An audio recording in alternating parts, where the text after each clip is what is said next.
itu undang-undangnya sia-sia. Mungkin dari 100 perbuatan yang bisa dibuktikan mungkin hanya 5 atau 10. Untuk menghidupkan harapan, mesti ada kecerdasan.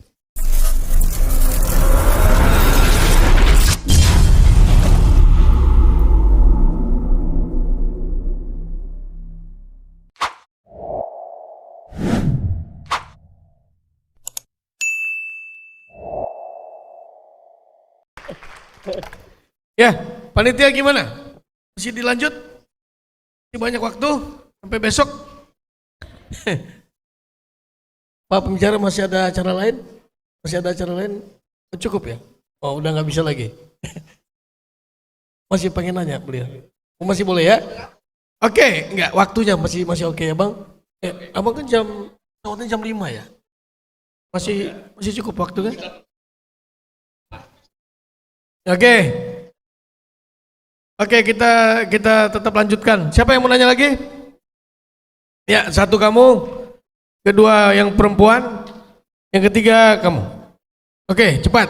Jangan bernarasi, cukup langsung tanya aja. Panitia, mic-nya. Runner mana nih? Runnernya panitia ini.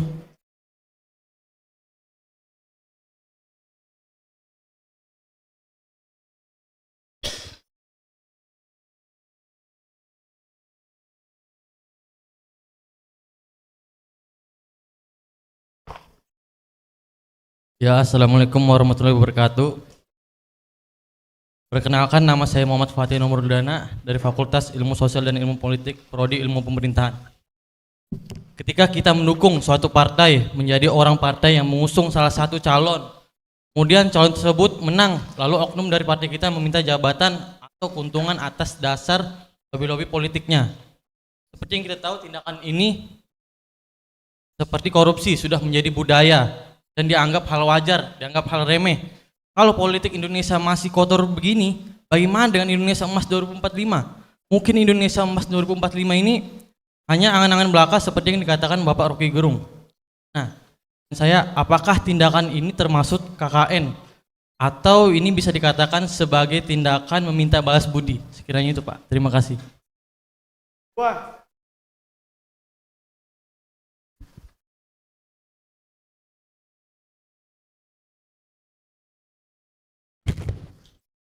Oke, cek. Assalamualaikum warahmatullahi wabarakatuh semuanya.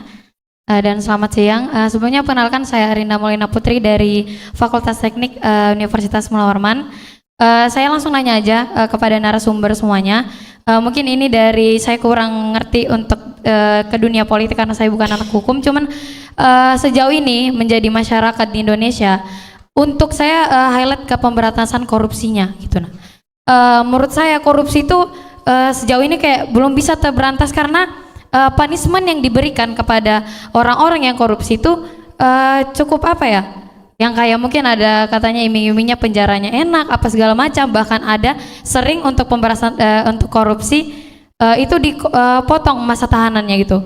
Nah, pertanyaan saya kepada narasumber, kenapa sih Indonesia tuh nggak berani membuat punishment yang lebih kejam lagi sehingga untuk untuk yang para koruptor ini bisa jerah gitu, bisa takut istilahnya, karena kita lihat aja di luar negeri kan bagaimana punishment soal koruptor.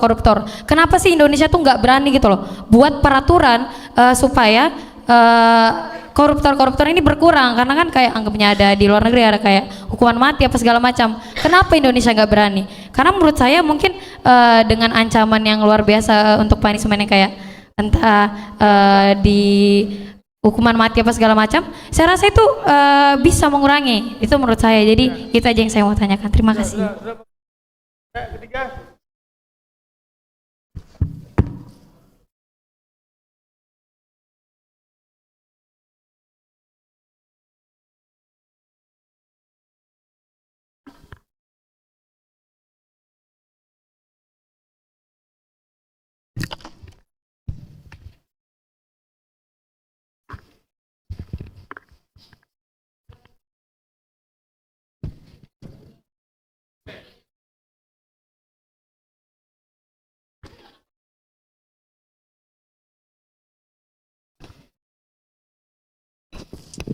Bismillahirrahmanirrahim. Assalamualaikum warahmatullahi wabarakatuh.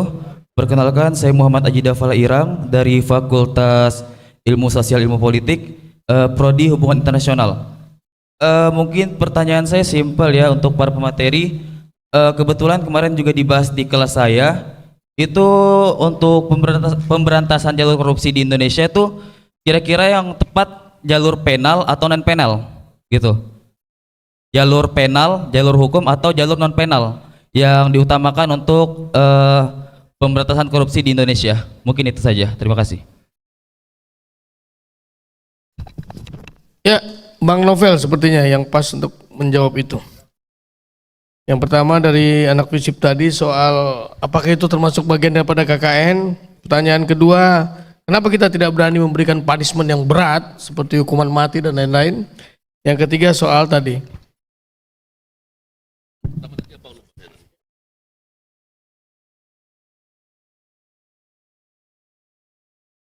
Baik, pertanyaannya bagus-bagus tadi. Yang pertama tadi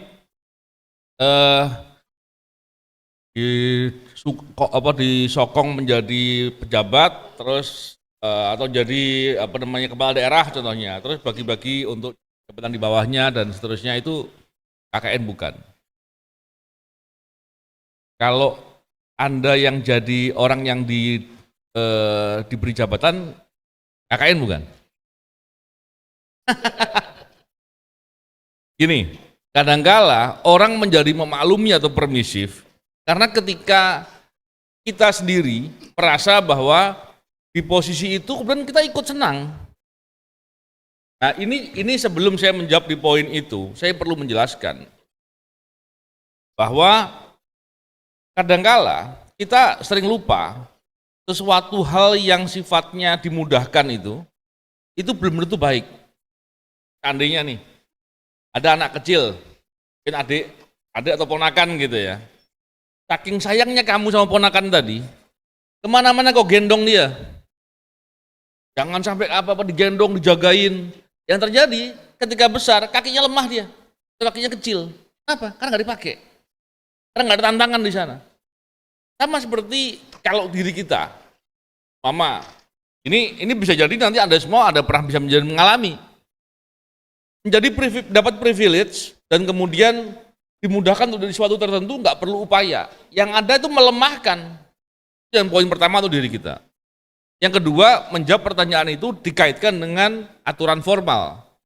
Itu bagian dari nepotisme. Di Undang-Undang 2899, walaupun undang-undang itu nggak pernah dipakai sampai hari ini. Itu undang-undang ada ancaman pidananya, 12 tahun, bayangkan. Tapi nggak pernah dipakai sampai hari ini undang-undang. Itu undang-undang yang sia-sia. Walaupun ada aturan-aturan administratif yang bisa dipakai, aturan administratifnya, aturan pemidanaan dalam Undang-Undang 2899 sama sekali belum pernah dipakai.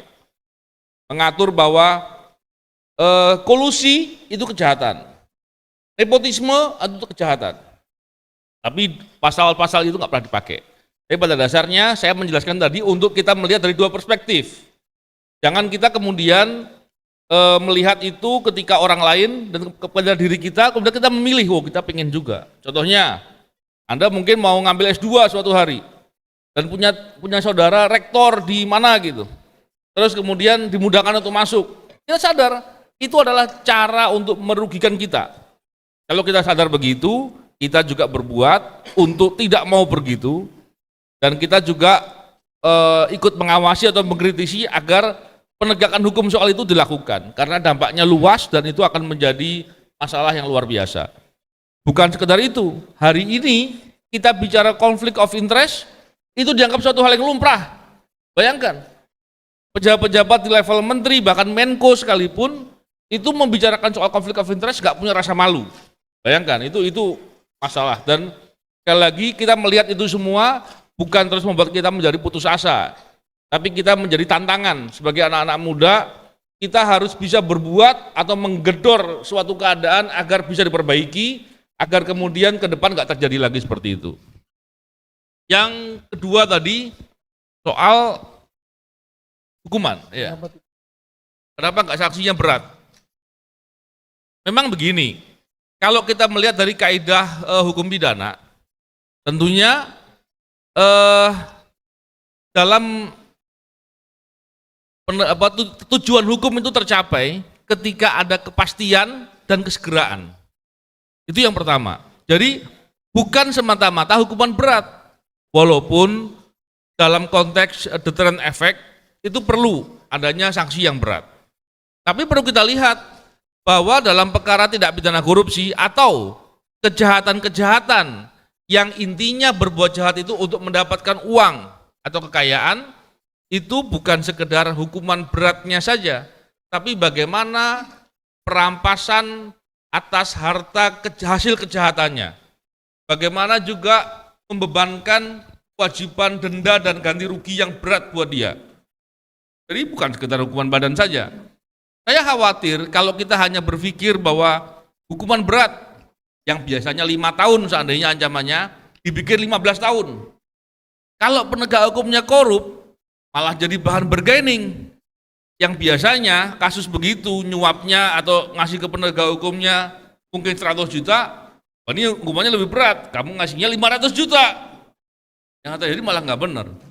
Konteksnya adalah hukum diupayakan agar ada kepastian dan kesegeraan. Contoh, kita kalau datang ke negara-negara maju, ketika kita tahu bahwa ada aturan dilarang buang sampah sembarangan, kan bukan masalah kita takut hukuman beratnya, tapi kita yakin bahwa kalau kita berbuat, hampir bisa dipastikan kita akan kena sanksi.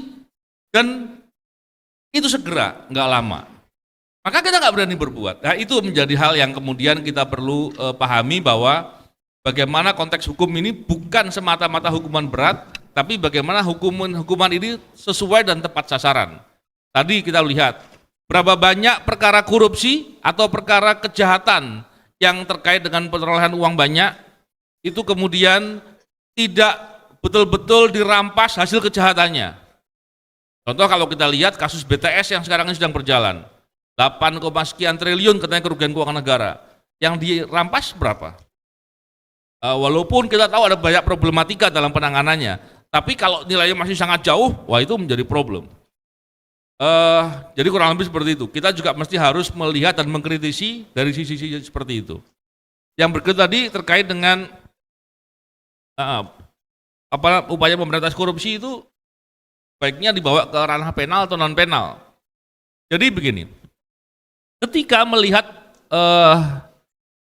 politik hukum kita ini menempatkan korupsi sebagai kejahatan yang extraordinary. Kalau namanya extraordinary, mestinya bukan ultimum remedium, tapi primum remedium. Kalau primum remedium, ya mestinya hukumannya penal. Jadi ketika kita mengambil posisi seperti itu, penal kebalik saya tadi ya. Jadi, ya oke. Jadi ketika kita mengambil posisi tadi, jangan kemudian ada perkara kejahatan tidak pidana korupsi, kemudian diselesaikan secara administratif, itu nggak boleh. Karena penempatannya tidak pidana korupsi sebagai extraordinary. Dengan begitu kita bisa mendorong dan ikut mengawasi bahwa penegakan hukum terkait dengan tidak pidana korupsi, selain dari tadi masalah hukumannya, tapi juga memastikan setiap perkara tidak pidana korupsi betul-betul dibawa dalam pertanggungjawaban hukum pidana, ditambah lagi dengan prosesnya cepat dan lebih komprehensif, tidak hanya terkait dengan pidana badannya saja, tapi juga pidana atas harta kekayaan yang dia miliki, yang itu menjadi tanggung jawab dan kewajiban untuk mengembalikan. Saya tambahkan satu hal lagi, dalam perkara tidak pidana korupsi atau kejahatan pada umumnya, itu kebanyakan penegakan hukumnya itu hanya terkait dengan kerugiannya langsung. Padahal setiap kejahatan, terutama tidak pidana korupsi, itu dampaknya nggak cuma langsungnya saja. Saya berikan contoh sederhana sebagai analogi. Seandainya nih, kamu punya mobil dan kemudian mobilmu dicuri spionnya saja dengan cara dipatahkan oleh pencuri. Ketika spionnya diambil dan dicuri itu, pencurinya menjual keloakan karena spion patah kan, dan dijual harganya 100.000 seumpama. Dan oleh tukang loak tadi, orang lewat dibeli 150.000 gitu, dia ambil untung 50.000. Setelah sekian lama ketahuan pelakunya. Dia bilang, mana spionnya? Dijual ke tukang loak. Berapa? 100.000. Diambil uangnya, dikembalikan ke dirimu. 100.000. Kira-kira kau beli spion apa enggak? Kan enggak mungkin. Nah, inilah gambarannya tentang praktek kejahatan korupsi selama ini. Praktek korupsinya, contohnya, terbebani dengan dia korupsi jembatan, seandainya. Jembatan itu nilainya mungkin 10 miliar. Tapi ketika dia korupsi sebesar 5 miliar, akibatnya jembatan ini rubuh. Maka ketika dia dipidana atas kejahatan itu, dia hanya disuruh mengganti 5 miliar. Loh kok enak? Kenapa? Karena jembatannya rubuh, bikinnya 10 miliar. Ditambah lagi, berapa banyak orang yang harusnya bisa melintas jembatan itu dengan mudah, sehingga perekonomian bisa bergerak, sehingga kosnya masyarakat menjadi lebih kecil untuk biaya perjalanan, akhirnya menjadi lebih besar. Biaya-biaya itu siapa yang tanggung? Makanya kita banyak melihat praktek-praktek penegakan hukum tidak pidana korupsi yang justru membuat seolah-olah negara atau masyarakat mensubsidi pelaku kejahatan korupsi. Nah ini perlu juga kita semua untuk kritis agar proses penegakan hukum ini bergeser dengan pertanggungjawaban yang benar. Agar orang yang berbuat kejahatan dibebankan dengan segala kerugian yang timbul, baik itu kerugian langsung, kerugian keekonomian yang tidak bisa dimanfaatkan, kerugian yang itu terjadi karena damage yang ditimbulkan, dan biaya untuk rehabilitasi atas segala kerusakan yang ditimbulkan. Nah, hal-hal begini perlu kesadaran kita semua untuk mendorong dan mengkritisi atau memaksa agar negara mengambil peran melindungi kepentingan negara dan kepentingan masyarakat dan tidak membiarkan negara dan masyarakat mensubsidi pelaku kejahatan. Jadi hal-hal ini bisa kita lakukan dan ini ruang-ruang yang bisa dilakukan oleh mahasiswa juga untuk melakukan penelitian, untuk melakukan kajian dan banyak hal lain lagi untuk mendorong agar penegakan hukum itu dilakukan dengan cara yang benar. Gitu, terima kasih. Bang Mas Novel, menyangkut pertanyaan tadi, berarti undang-undang kita tuh sebetulnya sudah pas atau kurang, atau penegakannya yang kurang, dalam proses penegakannya yang kurang? Ya, bicara terkait dengan undang-undang kita yang sekarang, kurang lebihnya pasti ada. Kalau bicara apakah sudah cukup, pasti kurang. Contohnya, kalau kita lihat konvensi UNCIC, di situ diantaranya mengamanatkan soal illicit enrichment. Illicit enrichment ini kemarin sempat dibuat dalam draft undang-undang perampasan aset, tapi draft pertama langsung dihilangkan. Apa itu illicit enrichment? Kalau ada pejabat punya kekayaan contohnya 10, terus tiba-tiba setelah 5 tahun dia meningkat jadi 100. Peningkatan kejahatan, peningkatan kekayaan yang tanpa hak itu, yang diduga melanggar hukum, itu bisa dibela dengan cara dirampas tanpa melalui proses pertanggungjawaban pidana kepada dirinya. Ini contoh. Dan itu di banyak negara membuat orang takut berbuat korupsi. Nah ini karena apa? Kalau bicara perbuatan tidak pidana korupsi, kita tentu bicara pembuktian. Pembuktian perkara tidak pidana itu sulit.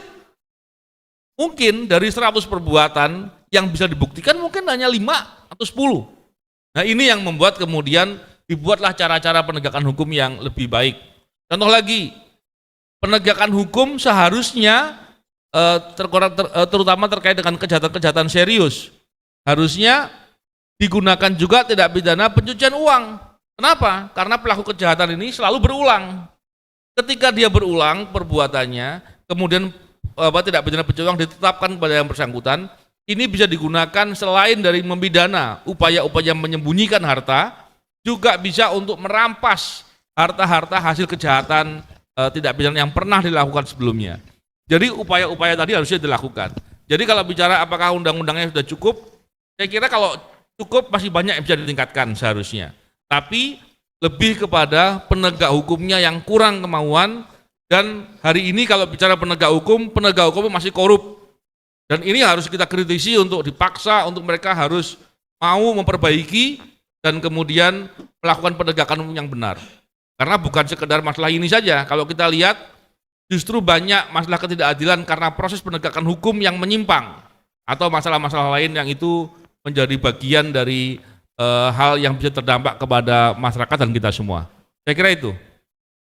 Mas Yudi? Sedikit saja saya tambahkan ya, bahwa benar kata Bang Novel ya, seburuk-buruknya hukum di tangan orang yang benar, dia akan memanfaatkan hukum itu. Kayak seperti waktu saya katakan kemarin, ketika undang-undang KPK dilemahkan, tapi orang yang berintegritas kita masih ada di situ gitu ya, kita masih bisa lah dengan cara kita gitu ya. Nah, tetapi ketika hukumnya buruk, penegak hukumnya buruk, selesai sudah. Kalau bicara tentang penegakan hukum korupsi, maka sebenarnya rumusnya cuma dua. Hukum berat koruptor, yaitu dengan hukuman mati, ya kan? Kemudian yang kedua, miskinkan koruptor dengan undang-undang perampasan asetnya. Namun pada kenyataannya, ya, saya tidak percaya ketika kita kemarin kampanye, kita bentuk undang-undang perampasan aset, yang bikin adalah orang-orang yang pertama adalah orang-orang yang terlibat dalam Omnibus Law, ya kan? ESDM yang sebagian sebelumnya mereka kalau ada yang di periode berikut sebelumnya terlibat dalam pelemahan KPK, lalu revisi undang KPK. Saya lihat kan teman-teman Unmul tuh ribuan waktu itu saya lihat masanya ya juga ikut gitu kan. Jadi nggak akan bisa. Kenapa? Karena yang ditangkapin itu kan kebanyakan juga anggota legislatif. Bayangkan ketika ada undang-undang tersebut kosong ruang DPR, ya kan? Karena hukuman mati semua dan miskin gitu. Jadi jadi ketika kemarin ayo dorong perampasan aset, saya nggak percaya lah gitu kan, itu bisa gitu. Nah tapi ya memang sekali lagi karena saat ini posisi kita kok hanya bisa bersuara gitu ya, suara. Tetapi sekali lagi bahwa ya, akan ada pemberantasan korupsi tanpa aturan yang kuat, tanpa aturan yang dibuat gitu kan, dan juga penegak hukum yang berintegritas. Jadi sebetulnya undang-undang kita sudah cukup menjerahkan atau belum? Ya belum lah. Oh, belum. Ya, belum ya, jadi contohnya belum. ya Bang Ya. ya. Ketika ada seorang koruptor keluar dari penjara, dia tetap kaya. Bebas dari penjara, dijemput ribuan orang. Bayangkan. Dia dari Sukamiskin udah banyak yang menjemput. Dia pulang ke daerahnya, di bandara banyak yang jemput. Kemudian pulang ke rumahnya dari bandara itu ribuan juga menjemput. Jadi Anas Urbaningrum. biasa. Mas Anas ya. Dari 3 pertanyaan tadi Bang Rocky, kira-kira dengan satu jawaban bagaimana Bang? Satu soal apakah itu KKN, punishment kita sudah kenapa tidak membuat punishment berat, kemudian apakah soal pemberantasan ini dengan hukum atau lewat jalur non hukum? Ada ide besar, tetapi ide besar itu mesti kita delegasikan pada orang dengan kekuatan berpikir yang tajam gitu kan, itu intinya. Jadi semua yang kita ucapkan di sini keinginan kita, tetapi keinginan itu akan dibatalkan oleh peristiwa-peristiwa politik 2-3 hari ke depan. Nah, kita berupaya untuk melihat bisa enggak satu momentum radikal dihasilkan supaya orang percaya bahwa akan ada penegakan hukum. Nah, momentum itu kadangkala disediakan oleh sejarah, tapi kita tidak boleh menganggap bahwa hanya itu yang harus kita tunggu tuh. Sejarah tiba dan kadangkala kita tidak siap untuk menghidupkan harapan itu. Jadi forum ini adalah forum untuk menghidupkan harapan. Kita nggak tahu apakah Ibu Mega hari ini lagi berpikir untuk mengimpeach Pak Presiden Jokowi. Kita nggak tahu apakah Pak Presiden Jokowi begitu tahu Ibu Mega akan mengimpeach, maka dia akan keluarin kartu untuk mensprindikan Puan Maharani atau suaminya. Kan itu hal yang, tapi dia bisa terjadi kapan aja tuh. Tapi tadi saya katakan bahwa untuk menghidupkan harapan mesti ada kecerdasan. Dan itu yang tidak kita lihat sinyal dari Presiden Jokowi di akhir masa jabatannya justru jadi transaksi. Dia bujuk semua orang bahwa percayalah bahwa Indonesia akan makmur, bahwa Indonesia ke generasi ke depan itu akan punya kesempatan di generasi emas. Tapi jejaknya nggak ada tuh. Gibran juga begitu akhirnya ikuti bapaknya tuh keluarin semua kartu. Bapaknya udah keluarin kartu Indonesia Pintar, kartu Indonesia segala macam, kartu. Satu hal yang nggak dikeluarin oleh Pak. Kartu yang dia mau pakai sendiri doang tuh. Kartu Indonesia Dungu.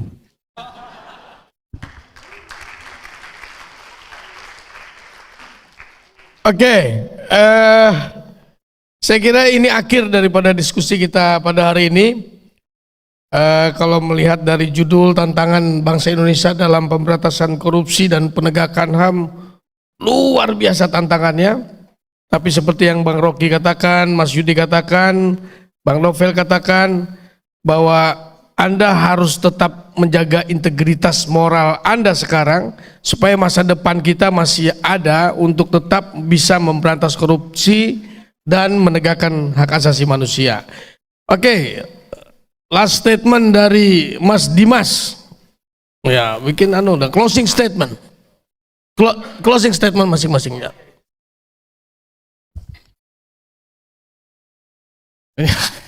Habis Bang. Dari banyak percakapan dan diskusi teman-teman, ada satu yang linear ya. Tadi disebutkan soal kemudian moral, perlu membangun kompas moral, tapi selain moral penting juga untuk membangun empati. Karena empati itu yang kemudian menautkan kita dengan permasalahan yang ada di sekitar. Ketika mahasiswa punya moral, ketika semua manusia punya moral atau punya pengetahuan tapi tidak punya empati, yang ada adalah manusia yang seperti robot yang pada akhirnya hanya mengandalkan logika berpikir tapi tanpa ada perasaan lemah lembut untuk kemudian dapat membedakan mana yang jahat, mana yang buruk. Jadi saya rasa dalam konteks penegakan korupsi, dalam konteks pemberantasan korupsi dan konteks penegakan hak asasi manusia, penting untuk kemudian bisa mengetahui esensi kemanusiaan dan juga esensi orang atau manusia itu sendiri dalam konteks empati, moral, dan pengetahuan. Terima kasih. Ya, tidak banyak yang bisa saya sampaikan, bahwa kawan-kawan, kita tidak perlu berharap banyak kepada siapapun. Kita harus siap menghadapi segala tantangan dan segala kemungkinan yang dihadirkan oleh negara, maka kita akan terus melawan. Hidup mahasiswa! Mahasiswa. Ya, terima kasih. Baik, bagi saya begini, mari kita tingkatkan kompetensi diri kita, pengetahuan, keterampilan, tapi ingat, di bawahnya mesti pondasinya kejujuran dan integritas. Dan setelah itu, marilah kita terus berbuat. Kalau hanya berintegritas, jujur, berkompetensi saja, itu belum cukup. Kalau mau berbuat, butuh keberanian. Ingat, kita berani tidak akan mengurangi umur. Dan kalau kita takut, maka juga tidak menambah umur. Jadi pilih berani, semoga dengan berani kita bisa bermanfaat dan tidak menjadi sia-sia. Terima kasih. Ketidakadilan masih terjadi di negeri kita. Contohnya para koruptor. Begitu mereka yang moralnya sudah hancur, buruk, mengkhianati negara, maling uang rakyat, ya, keluar dari penjara bisa nyalek. Sementara teman-teman tadi mau ke dunia kerja harus bikin SKCK, gitu kan? Bagaimana seorang caleg koruptor kemudian dia menang, ya, dia akan terpilih menjadi anggota dewan yang terhormat. Dulu dibui dia gara-gara korupsi, sekarang menjadi anggota dewan yang terhormat. Udah gitu, kedepannya ketika dia menjadi majelis etik dipanggilnya yang mulia, ya kan?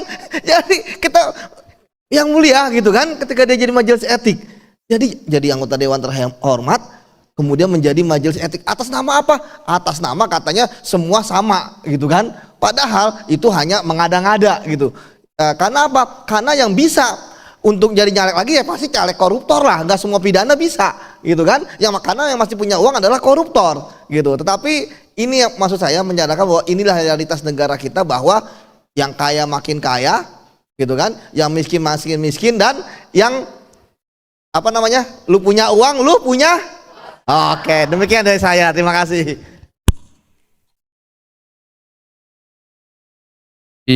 Sangat mudah, dan perkembangan pikiran Anda bisa melampaui perkembangan pikiran dunia bila Anda punya cukup asupan akal sehat. Dan karena itu perbanyak nutrisi Anda, terutama protein. Ini Samarinda ini ada laut, ada sungai, artinya banyak ikan itu. Jadi makan ikan, jangan hafal nama-nama ikan ya. Oke. Beda tapi Bang. Oke. Dan bagian yang paling enak dari ikan adalah kepala ikan. Jadi makan kepala ikan karena kepala ikan lebih bergizi dari kepala negara.